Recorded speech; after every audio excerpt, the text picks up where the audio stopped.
Can you hear Carlos like licking his paws? Yes. Oh no, can you? You Yeah. have to move him.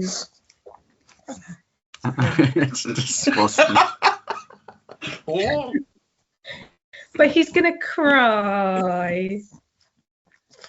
That's all I can hear. Can you stop licking? Go in your bed. Licky. Sorry, mate. In your bed. In your bed until you finish your bath, and then you can come back.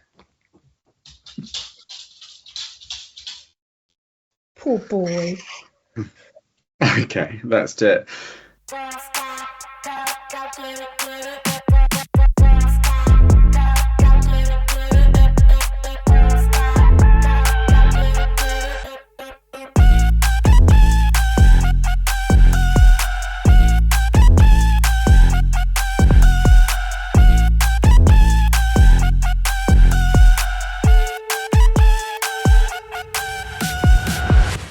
Hi, and welcome to You're Not Allowed to Say the S Word, a Heartstopper Cross Young Royals podcast. I'm the host, Luke, and I'm joined by the Yellow and Blue crew. We've got Indigo Jackson and live via Microsoft Teams once again because she's still out of action after having her foot liposuction. It's cousin Ellie!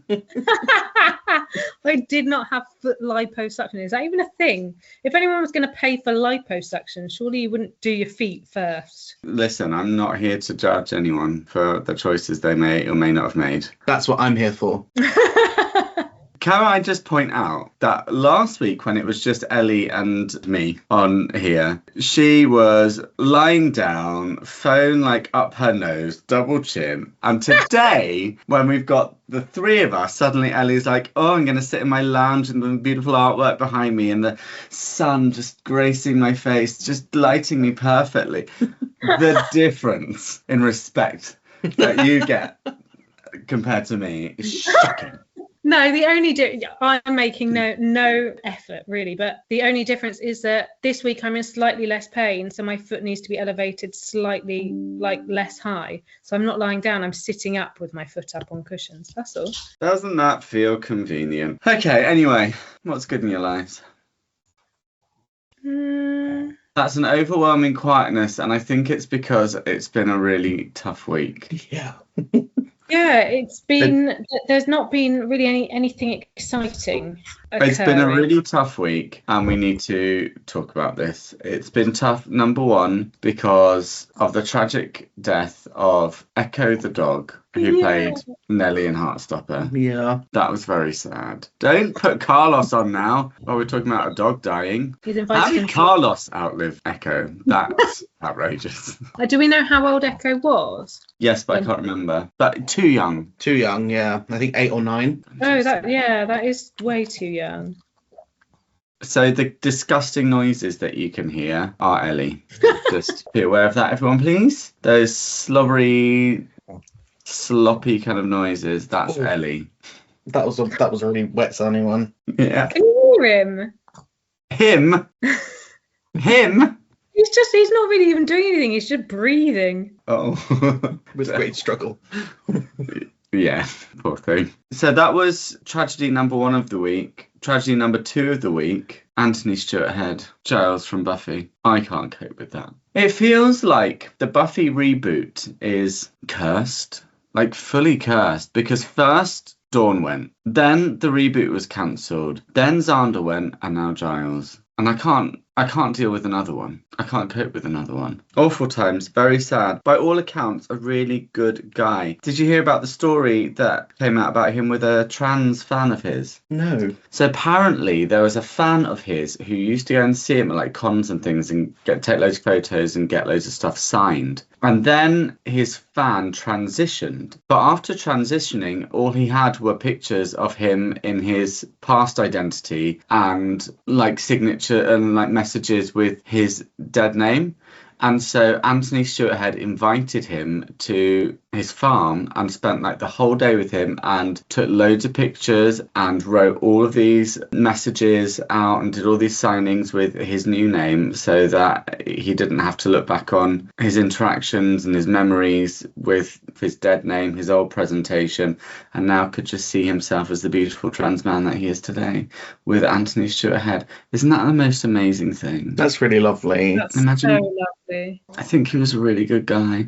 Yeah, he seemed like he was one of the good ones, didn't he? And it's really sad. Not a hateful bone in his body, it seems. Very sad. And I found out that news while I was watching RuPaul's Drag Race Season 1 star Crystal rehearsing her act at Fist Club's The Big One. And I was like, oh my God, I'm just having the best time. This is the best time of my life. And then one of my friends that I wrestled with was like, have you heard about Anthony Stewart Head? And I was like, no. She was like, yeah, he's died. And I was like, way to bring the best night I've ever had in wrestling come crushing down around my ears.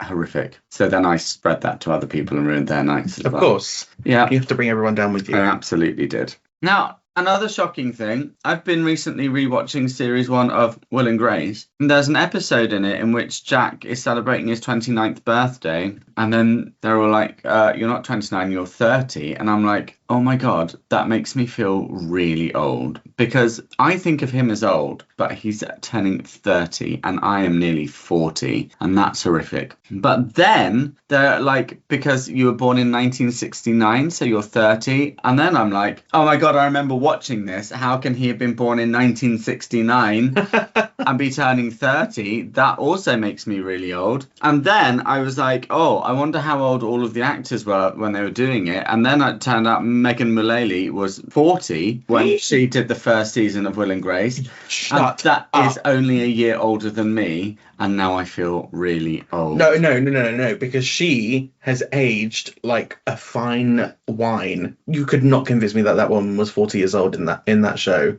No, she was, yeah. No way. Which means she's going to be turning 70 in a couple of years. Because it was 99, yes? Mm-hmm. And we're in 29 now. I'm 26. Yeah, so 09, 19. She's like 57. 67. Yeah, so she'll be, turning 70 in a couple of years. 57.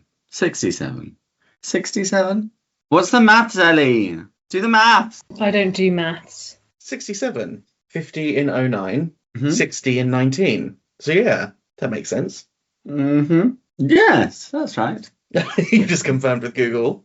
What? No. I was just doing the maths in my head. Oh, did you consult Dr. Wikipedia? No. What are you talking I about? think he might have. I think you might have started something you don't want to finish. The start is something new. So I feel old and everybody's dying. Happy Monday, everyone.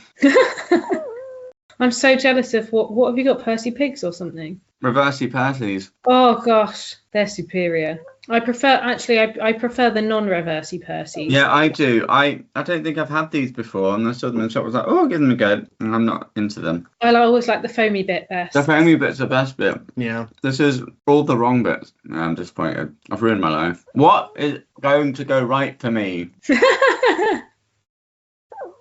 And make your dog shush. Can you hear him? Yes. He's doing just a very, very, very like high-pitched, wheezy snore. It's not loud. Wait, no, but we can hear him. Okay. Don't just mute yourself. I'll just unmute when I want to say something and then mute myself again. No, we can't be having that. Let's get into it, shall we? We need to pick ourselves out of the doldrums and get into the world of Young Royals. It's season 3, episode 4 time. If you haven't seen it, go and see it. Go and watch it. Then come back and then we'll talk all about it without spoiling it for you. Let's jump straight in. Oh, it's a super short synopsis. Here's the synopsis. Wilhelm and Simon debate the monarchy and gay rights. Vincent organises a school strike to get their mobile phones back. After Sarah returns to Hillerska, Sarah and Felice cannot avoid each other. August tells Wilhelm that his brother Erik was responsible for the hazing incident. That's it. Let's just jump in. We start off at Simmer's house. It's the fallout from I've called it the attack. It's a rock through a window. Could we call it, is that an attack? Do we call that an attack? I'd say that's an attack. Okay. I mean, if that rock had hit someone, it definitely would have been an attack. So I think we could call it an attack. Okay. It's a personal attack, you know? Yeah. Yeah. Like that outfit. You like this outfit? This is my Heartstopper outfit. I know, I really wanted to pick something else. I'm struggling. Because I'm so perfect. No. Fallout from the attack on Simmer's home. Linda is explaining to someone on the phone, we don't know who it is, about how she was just sitting at home watching TV when it happened, and they can't stay there. And Simmer, who's wearing a purple shirt at the time, is busy kind of reflecting on it all.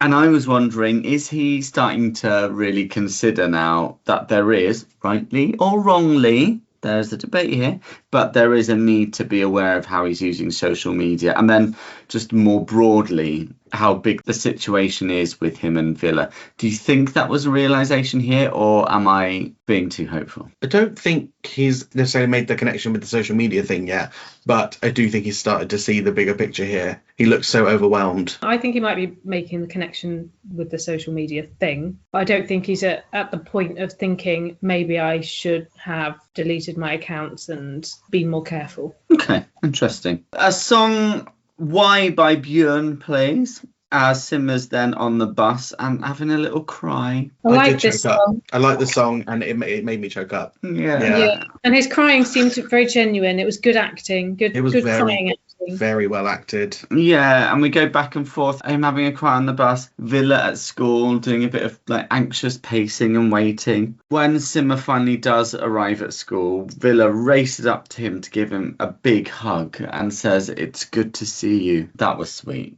Was that sweet? Yeah, that was really sweet. I think so nice, because he easily could have said, like, I don't know, he could have said something else like, "Oh, can't believe they did that," or, you know, "Can't believe this is happening." He could have said something like that, but he just went straight into, "It's really good to see you," like, you know, valuing his presence, which was nice. He asks Simmer how he is, and Simmer's like, "Oh, I don't really know." And he doesn't really know what's going on, and he doesn't feel the police can help at all. And Villa says he can't really see why there should be a difference in response if it had happened to him compared to it happening to Simmer. But I think probably he can see why there's a difference in response. I think we can probably all see why, again, rightly or wrongly, why there's a difference in response between that happening to just like Simmer, nobody who lives in a bungalow in Björstad, and Villa, Crown Prince of Sweden, right? I mean, yeah, that's pretty obvious, is that not? It's like night and day, really, isn't it? It is. Simmer then drops the bomb that they might have to move, and Villa is like, that can't happen. I'll get the royal court to step in. And while I definitely don't feel that that's a bad idea, you know, use everything you've got at your disposal, sure, it does highlight quite a significant difference in their lives and circumstances. Yeah, just a little bit. Did I say circumstances right? Yeah, I think so. cool. I feel like I would have picked you up on it if you hadn't. Good. Carry on. Yeah, you said circumstances. That's normal. Okay. And we've got nothing more to add on the difference in their lives and circumstances. Okay. There's another song, Rise Up, Let's Go by Amy McKnight. The third years have got a test. So we see August and the third years all sitting in the classroom, getting down to it. He's taking it very seriously. Some of the others, like that guy with the Hollywood surfer tan and the long wavy blonde hair is back, and also Vincent, they are not taking it as seriously. They're trying to take little sneak peeks at other people's answers. Now, I know, Ellie, you were like a super swotty academic person, but Indigo, how are you in tests? Would you sneak a peek at other people's if you could? No, but What? I think that's mainly because I have a fear of getting caught during important things. If it's something important, I want to do it with integrity, because I know if I don't, I'm going to get caught. You know? It's not worth the risk, is it, getting chucked out of your GCSE exam or A-level? Exactly. That's how I feel. I do the same with uni. Like, the temptation is always there to use ChatGPT and stuff, but I'm like, nah, I'll get caught. It's not worth it. I'm not losing my degree over it. It ain't worth it. It ain't worth it, darling. It ain't worth it. After the test, we're with Vincent, who's sitting drawing anatomical pictures in the gravel with a stick. I thought that's what it was. I couldn't quite tell. I was like, is that a Felicia? Yes. A really big one. And they're all talking about how the test went. Vincent found it very difficult. What a surprise. Yeah, I went, ha! Dumbass. Well, and then Nils is like, maybe you didn't give it your all, considering the fact that you handed your test in after half an hour. And Vincent's like, I don't understand how people can do that. That like so many people, I remember in exams, would finish way before the time was up and then just like sit there counting the tiles on the ceiling or something. How? I don't understand how that's even possible. And then they'd come out and be like, yeah, I think I did all right. Just go back and check it. You never know what mistakes you've made. Well, I think from Vincent's point of view, so he said there's no point in bothering because he doesn't get a reward. In his mind, he's only doing the tests for the reward of having a graduation celebration. And if he doesn't get to celebrate his graduation, there's no point. And that just shows the privilege of his life, really, because presumably he's just going to get to do whatever he wants in his future, whether he passes his tests or not, because he's probably got his whole life mapped out for him already, whether he graduates or not. So he just doesn't care. It's depressing when you see people like that and you think they're still going to have so much more financial security and success in their life than I will ever see with all that I do. I know. Imagine having that much money where you don't even need to worry about getting through your education. I imagine it every single day. I'm imagining it right now. That sofa would be gone. I am getting a new sofa, so I don't really know why I said that. Yeah, he sees the only reward as graduation, whereas in the real world, the reward is future prospects, potential, like I say, financial security, bettering your station or making a difference in the world. They're the rewards. They should be the rewards, but yeah, just about a party for him. I'm just putting it out there. I think he's kind of gross. Really gross, and I don't like the haircut either. No, bad. They start talking about how Vanessa, that's their acting principal, about how Vanessa's decision may not come soon enough for them to actually get a graduation. And then Vincent is like, well, we're going to have to do something bigger than just the petition. That didn't work, which intrigued me. But then we had to notice August, whose attention is stolen by the fact that Sarah is coming to school. And he's definitely pleased about it. What are you all feeling about the return of Sarah to Hillesga? Scared. I'm It's worried like a for ticking her. time bomb. I'm worried for her. I'm not on her side because I don't like what she did, but I really feel for her in this situation because it's horrible coming into an environment where you feel like everyone is against you and you're completely by yourself and vulnerable. So I'm worried for her. Just watching her walk around so sluggishly, I was just thinking, oh, please don't run into those girls. Please don't run into those girls. I was worried And about what they were going to do. She's wearing purple. She wears purple a lot. We've talked about this. I wonder what it means. Why does she wear purple? What's that about? But yeah, you're right. She is sort of tentatively making her way through the school on her own. And she gets to the lockers and Felice is indeed there. And there's like an awkward moment where they see each other, but they don't say anything. They don't really give much away in their terms of their facial expressions and things, but they see each other. And it almost looks as if they might talk. Yeah, I thought she was about to go over, Mm-hmm. as in Sarah was about to go over. Mm-hmm. But then the other girls arrive and they cut it off quickly and like shoot it down and drag Felice away. Oh, it's when they don't realise that Sarah's there and it just goes silent. There's not even any background noise. It's just, ooh, ooh, ooh. Poor Yes. girl. We go to Forest Ridge House. They've got a delish looking lunch. Delish. What's funny about delish? It's got a delish. Delish. Delish. Do they have any fish? Delish. Yes. Vincent comes on in and starts throwing loads of classism in Simon's direction, referring back to all that 1st of May stuff. And Simmer's obviously not laughing at it, so he's like, oh, you've just lost your sense of humour. I think Villa was correct when he said that it might just be actually, Vincent, that nothing that you're saying or doing is funny, actually. Vincent and Simmer get into a bit of a back and forth, and Vincent then doubles down on calling him a communist. While Simmer points out that actually he just wants a democratically elected head of state. And then Vincent says it seems that maybe there's a little bit of a conflict of interest with him dating the Crown Prince, but also wanting a democratically elected head of state. And, I mean, I don't want to say he's right, but I don't think he's right. He's It's also a not fair wrong. point. Yeah, it's a fair point, but I don't think it means that their relationship is impossible. I think there is definitely like a conflict there. So he has got a fair point, and it will definitely cause some challenges, but hopefully that's not a reason for them to separate. Separate? I don't know if I think it's a good point. I don't think it's a good point. I think it's a good question to ask, but I don't necessarily think, because it's one of those things, there's so much context behind it. Simar didn't fall for Villa because he was the crown prince. He fell for him in spite of it. And I think that's a big difference. But obviously, to the outside looking in, there's I'm on the outside, I'm looking in. I can see through you, see your true colors. Stained. It's stained. It's that you're ugly like me. I can see through you, see to the real you. It's great. He's saying you're not tanned. Simmer asks if the problem is that he's homophobic, and Vincent, kind of to his credit, is like, no, definitely not that. Couldn't care less about that. It's actually just about the fact that you're a communist. And that's where he lost me.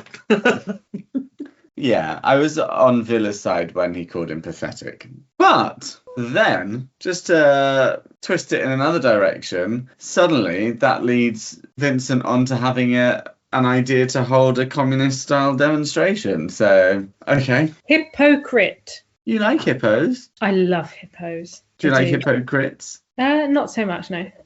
We go to Villa and Simmer. They're by the lake. No hippos in it, though, thank goodness. And security have decided to show up for once, so that's good.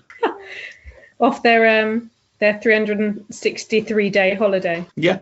And Villa asks Simmer if he really is anti-monarchy. And Simmer's like, I can both like you and be against the system. I don't think Villa can quite see how that might work, but Simmer points out it can. And he's not exactly going to go out and instigate a coup. But it is the eternal question. Can you be pro-democracy and still be pro-monarchy in some form? What do you all think? I think lots of people are. I think lots of people think that they are. You know, they support democracy, but they also like the idea of having a royal family and the monarchy and the tradition that comes with that. I think there are lots of people like that, but I do think that is kind of contradictory at the same time. I consider myself that. You know, I am a very left-wing, very liberal, very equal rights, very pro-democracy kind of politically minded person. But I don't know if it's because I've got a passion for, like, no, but I do. A passion for history and, like, you know, I do my medieval reenacting and there's the romance that goes with that about kings and queens and all of that business. I don't know, but also I do see a lot of value in our monarchy as a tourist and financial draw for the country. I also see the value in them in their role today as a figurehead rather than a political leader, and in being symbolic and politically neutral. I think they do play an important role, and I do like the sort of romance of it all. But I can also acknowledge that there are some really problematic things about it. But I think I would be sad if we lost our monarchy. I'm inclined to agree. Great. I don't think I'd miss it, if I'm being honest. I'm very anti-royalist. I've never understood the appeal. It doesn't appeal to me. I'm happy for other people that they enjoy it, and, you know, you can have that. But it just feels very outdated to me.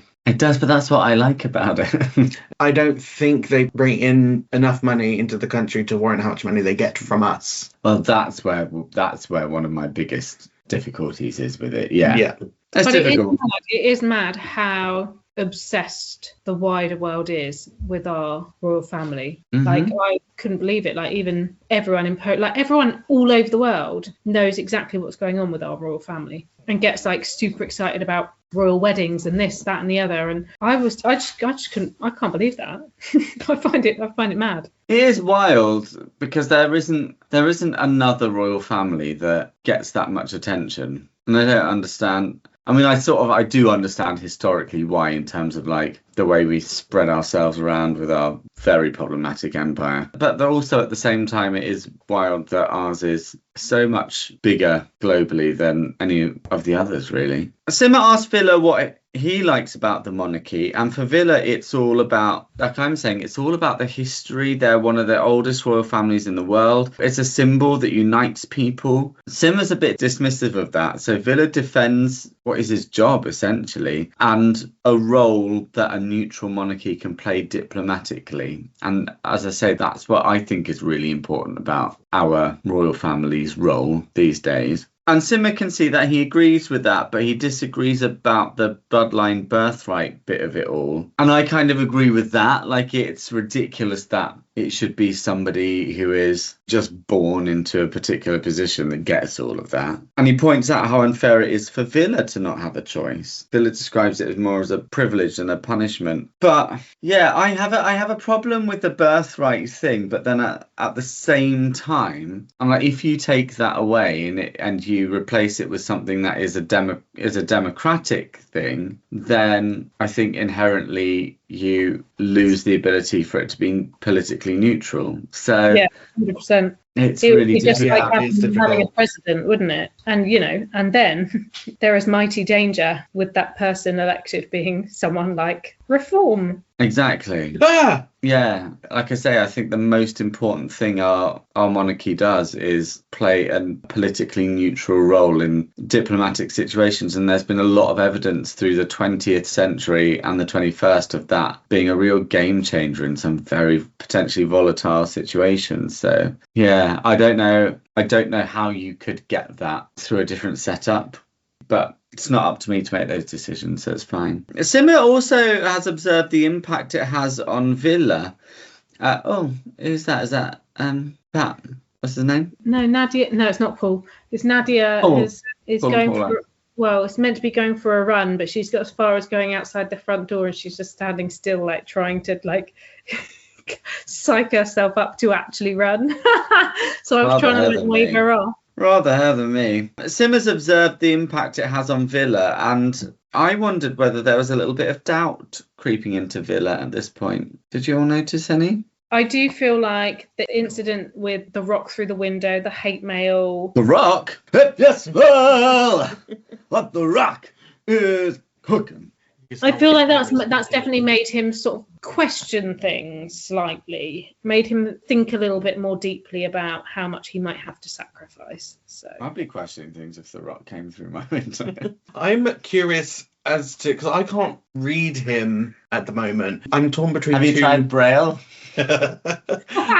Because I'm think that Simmer's either starting to understand, or he's gearing up for the biggest hissy fit of his life. Could go either way. If he's just gonna completely crash out about this soon. But I was asking if Villa is having some doubts after what Simmer had said. No, I don't. No. I don't think so. No, I think he's more thinking, how do I persuade him otherwise? Or he's worrying about whether this will be like a deal breaker for Simmer, like later down the road. But I don't think it's putting him off Simmer at all. I agree. I think he's head over heels. Okay, Alanis Morissette. But we go back to class. It's Framtiden, which is Future Week. We get an instant shot of Villa, which made me think, well, this is all about to get him reflecting on his lack of autonomy when it comes to his future. Like, do you know what I mean? It just came up and you're like, okay, can you make it a bit more obvious for me? Simmer's attention is drawn to Sarah, who's also there sitting in class, and they look at each other, but Simmer is still ice cold. Meanwhile, we learn that they've got an assignment, which is going to be about thinking about their futures and composing a letter to their future selves. So it's definitely going to go the way that I thought it was going to go, I think. Villa looks like he's already starting to have a bit of a crisis. Some of the others are taking it a little less seriously. It is what it is. We then are with Sarah. She's walking out of school and she hears her name being called. Oh, God.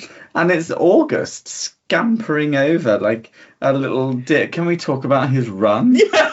I'm so glad you asked. What in the Teletubbies was that? Did he run like a Teletubby? I don't get it, because he's supposed to be a good runner. Like, we've seen him running, and I've never had a problem. I've never had a problem with him running before. But in this scene, it's like the director looked at him and went, run like you're giddy with a pep in your step.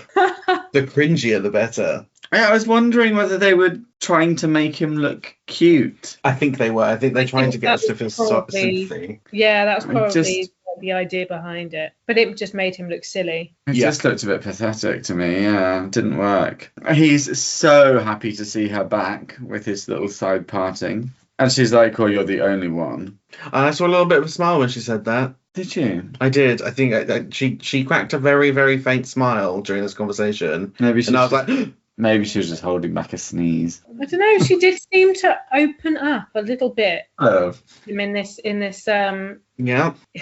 conversation, particularly like towards the end when she was sort of telling him that she's got her driving theory and stuff like that. But I don't know. I think she's trying to just be polite and neutral, but it did come across. I think it could have been perceived by August as her sort of warming up to him again. Yeah. He offers that she can talk to him about anything, everything, but she just makes a hasty exit to go to her theory test. He's definitely trying. She is still cold shouldering it. Yeah. We go to Villa, calling Farima. They talk at first about work stuff that he seems to be avoiding. I can relate to that. But then he gets to the crux of the call, which is about getting some kind of protection for Simma. And she's like, well, I'll look into it, but is there anything else you want to talk about? And there's a little pregnant pause. And then he asks how his mum is doing, the Queen. Farima says she's too unwell to attend your official birthday celebrations, and your dad won't be able to either, so you're going to need to basically get yourself ready, get everything else ready for it, and it's just going to be you and August representing. But I don't really understand why there is such a lack of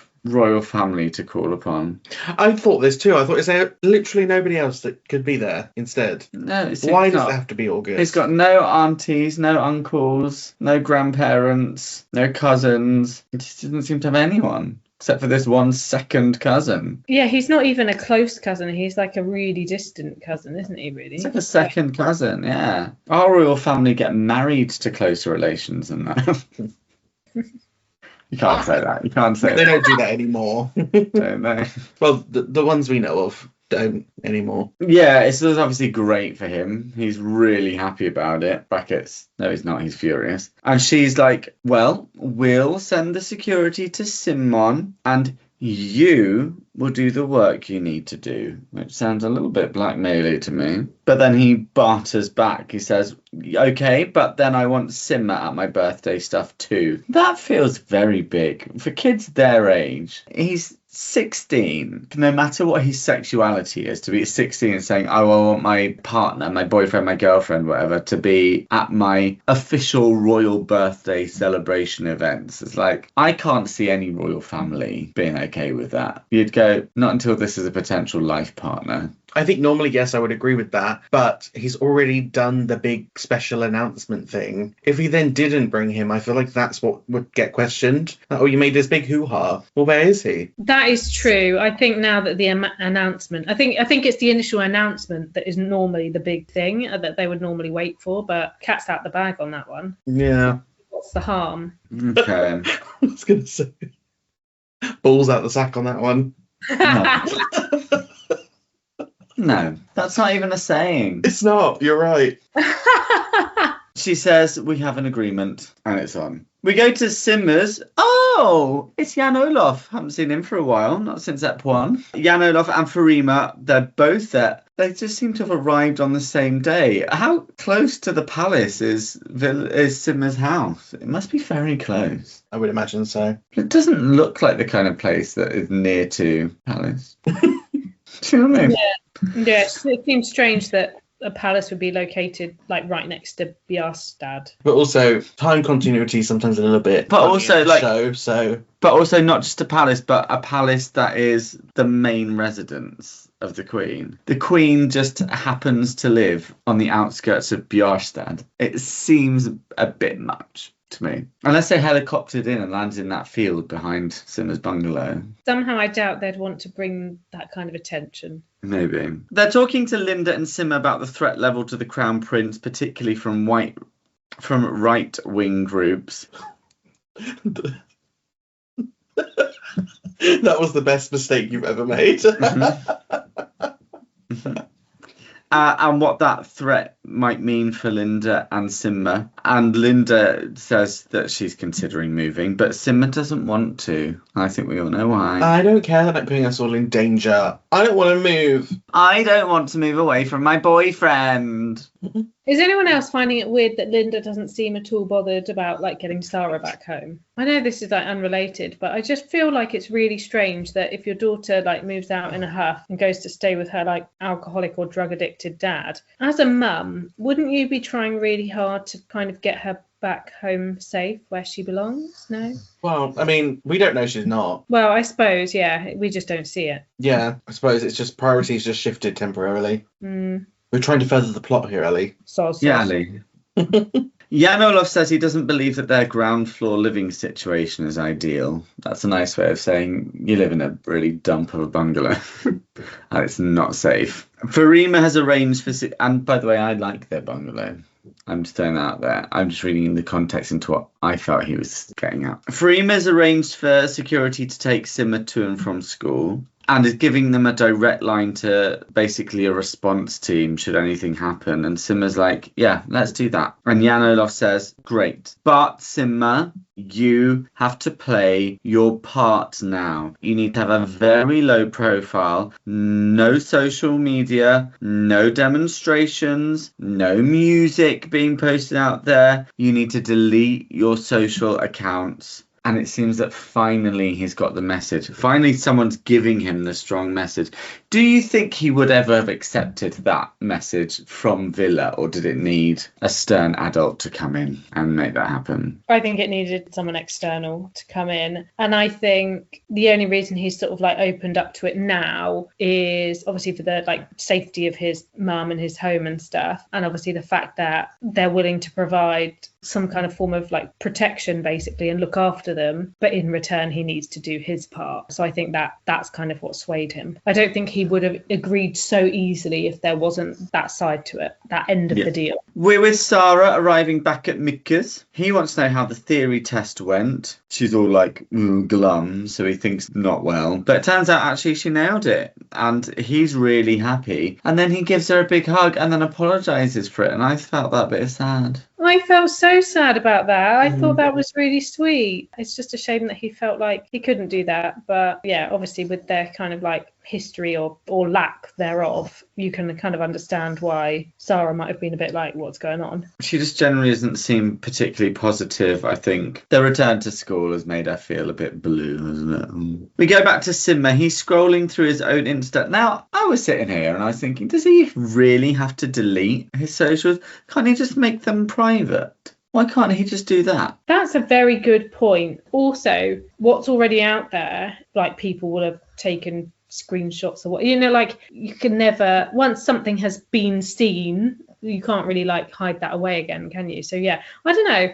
I feel like he should be able to just make them private, but at the same time, I don't know what sort of weird like hackery techie people are like and can somehow access different stuff. I don't know, I'm too old to really understand this sort of thing. But I just was sitting there thinking, because he was scrolling through pictures of him and his friends and him and his mum and him and Sarah, and then he deleted it and looked all sad, and I was like, surely you could have just made it private and no one would have been able to access it. Next, now, oh, this is a good song. It's the Kicks making their return to the Young Royals playlist, which I'm very pleased about because I really love them, and I've listened to a few of their songs a lot, including this one. This is outrageous. Such a good track, such a good band. I am so into it. There's a school montage. Everyone's happy with the montage. Everyone loves a montage. We see Villa and Simma, who's now in yellow, not purple anymore, talking about Simma going to Villa's birthday because Villa says he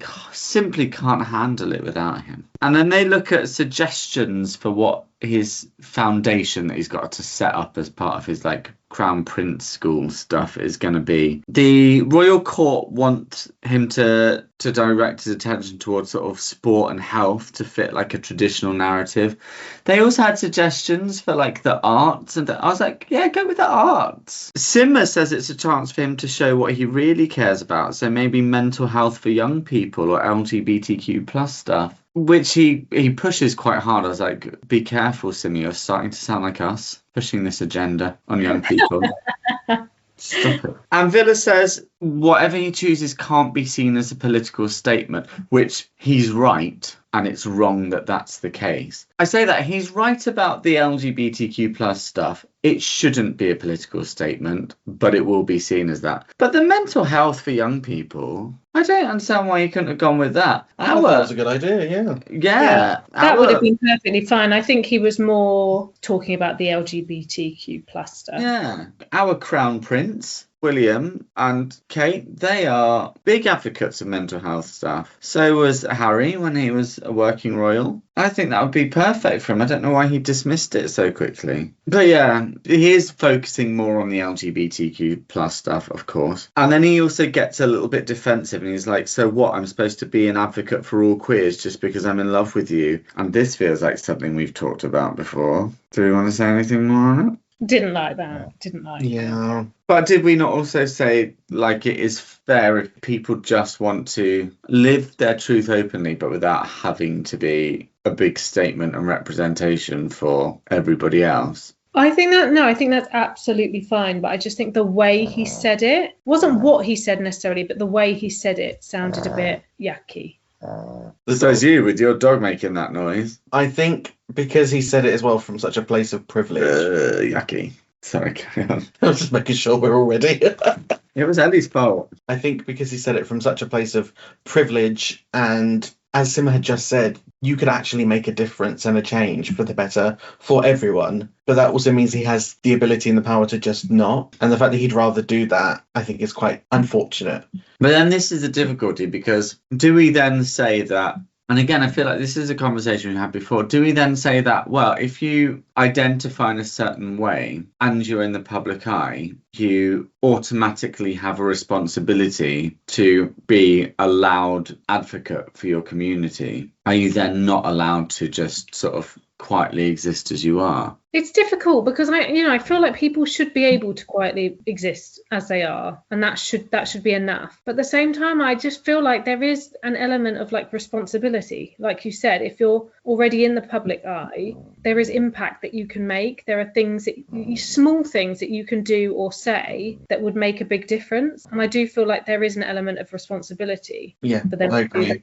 I don't think it. Yeah. You're right. You shouldn't have to. But on the other side of that coin, we don't live in that world, unfortunately. And if you don't say something, you then become part of the problem. It's the same with, if you can apply that same logic to race and feminism, It's the same thing. If you don't use your privilege to defend, people around you will notice. It's really difficult, and I don't really know what the right answer is. I know what I kind of believe, and I've talked about it enough, so I'm not going to whine on about it, but I don't know what is really the right answer. But it also makes me think again, as I've mentioned before, like also the fact that this might have been just so sort of thrust upon him. And I mean that in that I still am not convinced that he is a gay guy. I think he is someone who fell in love with a specific boy. I might be completely wrong, but I feel kind of unconvinced that he would have even considered being romantic with men if Simma hadn't come along. And perhaps if he and Simma broke up, he might not even consider being in a relationship with another guy.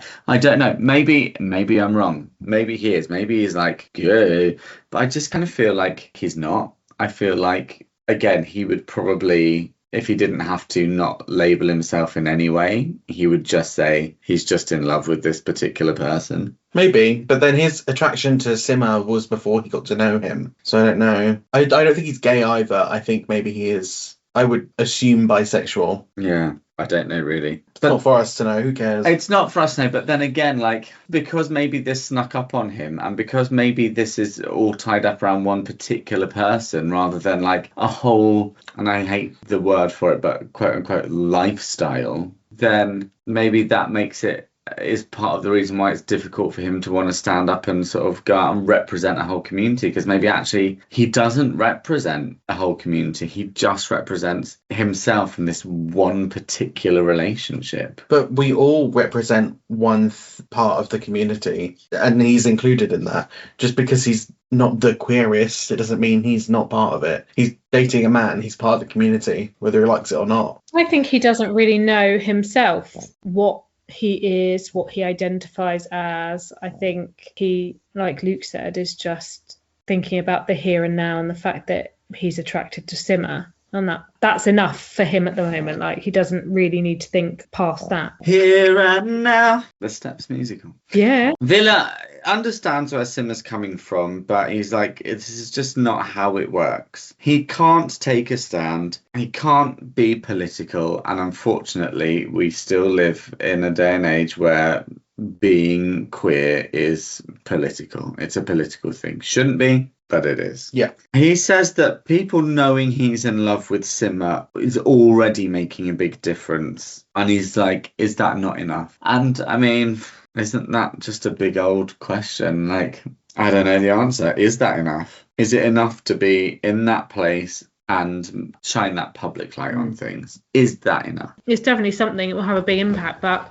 it's never going to be enough until there is true equality, let's be honest. So yeah, because the thing that enacts real change is consistency. That's the only way to change hearts and mind, is to be consistent. You know, like how when people have, what do they call it when people go like crazy religious out of nowhere, like a religious psychosis type thing. Mm-hmm. Nobody takes them seriously because they didn't stand on that like 6 months ago. But now all of a sudden you're like, what?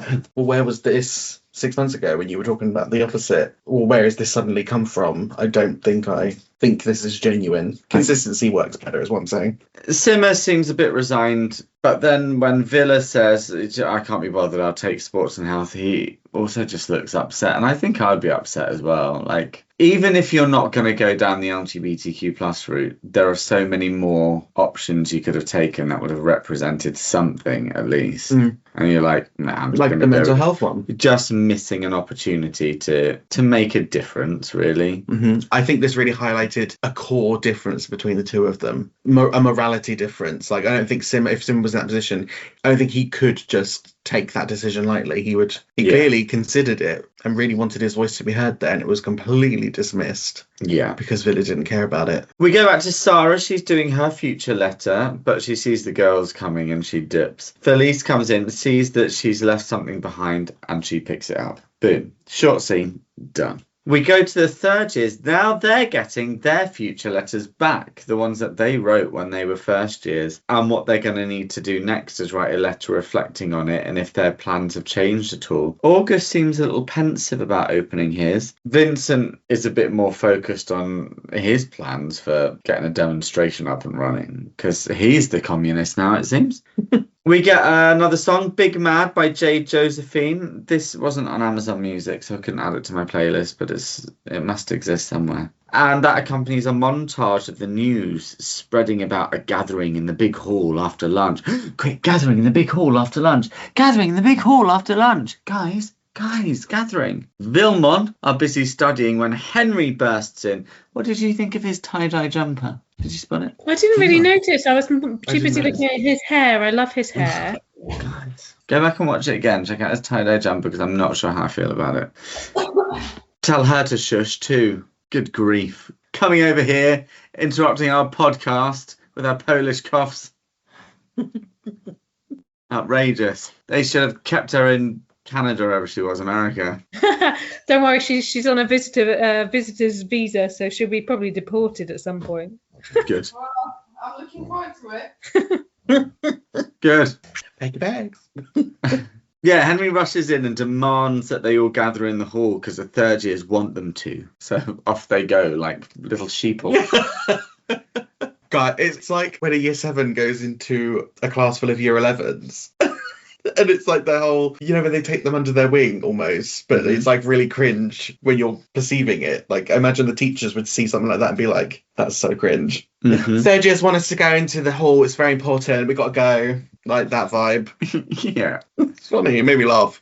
We go into the hall. Vincent is wearing a dreadful salmon-coloured tank top. Oh, I hated it. On top of that, well, with that hair on top, awful. And he's trying to lead. And there's a guy. Did anyone see the guy who looked like Brad Richards, aka James in Heartstopper? Yes. No, I didn't. I'm Was he lying. wearing green? Don't think so. Don't know if I noticed. Have a look. There's some guy. Like, he didn't look exactly like him, but he looked close enough. And yeah, Vincent's doing a terrible job, so August has to get everyone's attention, and he does it. And then Vincent talks about the school leadership team being a bunch of fascists and denying them their rights and freedoms, so they're going on strike. And Simmer points out the pure hypocrisy of it all. Yeah, I mean, it is hypocrisy of the highest order, it feels. Yes. Well, yeah. Well, yes. And so he decides to lead on a sit-in strike, which people are very supportive of. And yeah. So funny how it's suddenly not a socialist thing to do. No, to rise up against the fascists and the dictators. Now, because they're the persecuted ones, now it's the right thing to do. But when they were the privileged ones... Where have I seen this before? Something about being first? I don't know. Shut your snoring dog up. Can you hear him? Oh, sorry. Yes, of course. This whole time, Ellie. I feel like I must be like immune to the noise because I can't Well, even you are, hear. but also your laptop is right above him. It's closer to the dog than it is to you. Yeah, true. Sorry. When I'm on work meetings, I have this like special like background noise drowner out to function, but I don't seem to be able to get it on this one. Yeah, and I doubt it works. I think everyone just thinks you've got gas. Slow releasing gas. Villa kind of looks at Simmer and is like, well, I would like my phone back so I can call you whenever you want. And Simmer's shocked that he's actually considering joining it after everything that they've just been talking about. I mean, Villa's like, well, it's just about having a somewhat normal life, but also, no. He sees that he can finally take a stand on something without consequences. And Simmer, I think quite rightly, asks a question, so what, you can only show solidarity when it doesn't cost you anything? Like, I wouldn't mind, but if it wasn't for the blatant hypocrisy of it all. And I think Simmer feels the same way, and he's off in a rage. He's right, though. He's 100% right. Yeah. And I've been very much on Villa's side through this series, but on this occasion, you either make a stand about it all, or you make a stand about nothing. Yep. Can't just pick and choose based on what's more convenient or easier for you. What it means is that Villa is left with a choice to make, and he chooses to sit, which gets a big round of applause from everyone else, and they all start chanting. And we'll leave it on that note, that big demonstrative note. Wow, big words. Yes, I've got them. I know them. I can use them. And we're about halfway through episode 4. So that means we are starting the kind of descent, as it were, to the end of Young Royals. And now, Ellie, you've seen it before. We've both seen it before, but Indigo, you haven't. Have you binge watched it yet? No, I haven't. So you haven't seen it before. What are your feelings then going into basically the sunset of Young Royals? It dawned on me while watching this episode. Hold on. This has all happened within the space of one academic year. That's wild. Not even. Not even, but like roundabout. So that's what I've been thinking mainly. But also, oh, to be rich. Oh, yeah. Oh, yeah. Oh, to be rich. Oh, to have money. Where do you foresee it going? I'm back on, I think Villa and Simon need to separate. I don't think that the longevity is there. Oh. That's me putting my realistic hat on, though. Okay. I think that Villa's becoming more like his parents in the terms of understanding his responsibility and how that affects his social life. And I think what Villa needs from Simon is going to change him too much as a person. I think he's going to realise that really soon. Okay. Interesting. Well, we'll get into that next week and over the last couple of episodes. But what's important to note, I'm sure everybody is looking at their calendars going, but what about the fact that Heartstopper Forever is just about to come out? Like, just about to come out. And yeah, you're right. That is something we need to consider. Here's what the situation is going to be. We are but 10 days away from the release of Heartstopper Forever. Can you believe it? But listen, now here's the thing. I know what you're thinking. Well, that's enough for us to get one more episode in before Heartstopper Forever is released. And yes, you are right about that. but we won't have time to watch it and record an episode before the next Tuesday. So what you're actually going to get are 2 more episodes after this, and then we will start talking Heartstopper Forever. But don't worry, because it's a whole film, so we'll probably have to talk about it loads. I've maybe realistically, maybe optimistically set more than 1 week aside for talking about Heartstopper Forever. We'll see how it goes. But yeah, so you've got next week and then it's released, but the Tuesday after it releases will be another Young Royals episode. And then the week after that, we'll get into Heartstopper Forever. We're going to keep talking about this week on week until we get there, so everyone's in there. Then we'll talk about Heartstopper Forever. Then we'll come back to finish Young Royals. And then, well, I mean, we've got a lot of Heartstopper talking to do. And then we've got a lot of, yeah, there's loads. It's going to be messy. There's a lot of stuff finishing. There's a lot of stuff we've got to deal with. We'll get there, but we will get there. We'll talk about it.